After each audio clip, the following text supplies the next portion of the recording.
अपने विचारों को उस दिन तक ले जाएं जब हमने गणराज्य के घोषणा की थी। अपनी विकास के योजनाओं के संबंध में हमने वास्तव में काफी प्रगति की है, परंतु क्या हम भारत के सब नागरिकों को दरिद्रता, अभाव तथा कष्ट से मुक्त करा पाए हैं?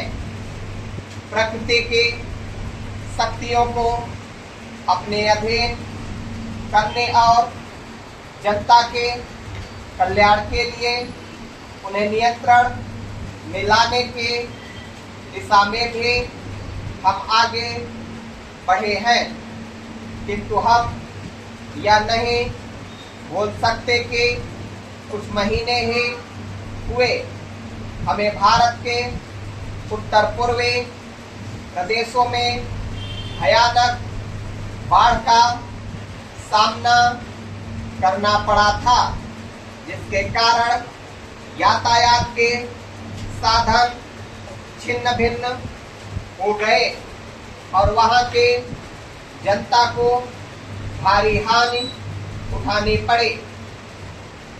निस्संदेह साक्षरता, प्रसार और रोगों के निराकरण के महत्वपूर्ण उपाय भी हमने सोचे हैं। यद्यपि अभी भी देश के बहुत से भागों में निरक्षरता और बीमारी पर्याप्त मात्रा में दिखाई देती है। जन कल्याण की योजनाओं को हम बराबर आगे बढ़ाते रहेंगे, यह हमारा दृढ़ संकल्प है। इसमें संदेह नहीं किया जा सकता। इन योजनाओं के पूरे होने के संबंध में जो प्रयास अब तक किया गया है, उससे भी हमें असंतुष्ट नहीं होना चाहिए। फिर भी जो कुछ अब तक किया जा सका है, यदि वह बहुत चमत्कारी नहीं दिखता, तो उसका कारण यह है कि अभी निर्माण कार्य जारी है और समाप्त नहीं हुआ है। राष्ट्र के निर्माण में समय की आवश्यकता होती है।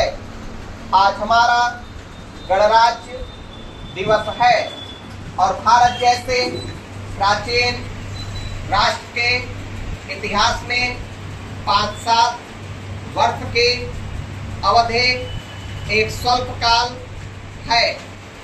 आइए अब हम विगत वर्ष की घटनाओं पर नजर डालें और यह देखें कि विकास के कार्यों और निर्माण योजनाओं की दिशा में हम कहां तक आगे बढ़ सके हैं।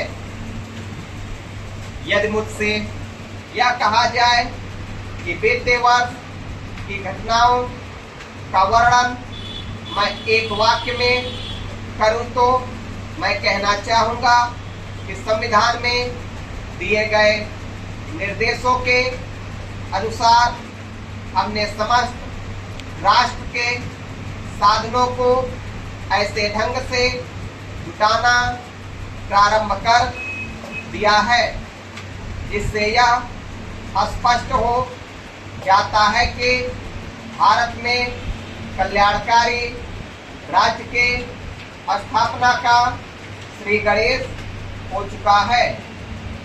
पिछले वर्षों में हमने जो संकल्प और दावे किए थे, अब वे मूर्तिमान होने लगे हैं।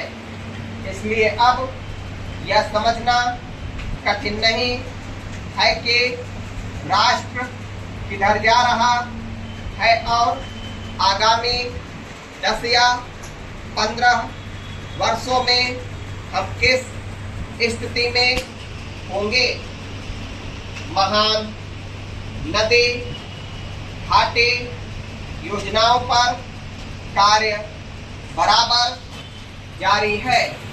इनमें से एक योजना भाखड़ा नंगल योजना से बहुमूल्य पानी और बिजली पंजाब तथा राजस्थान के भागों को मिलने भी लग गई है।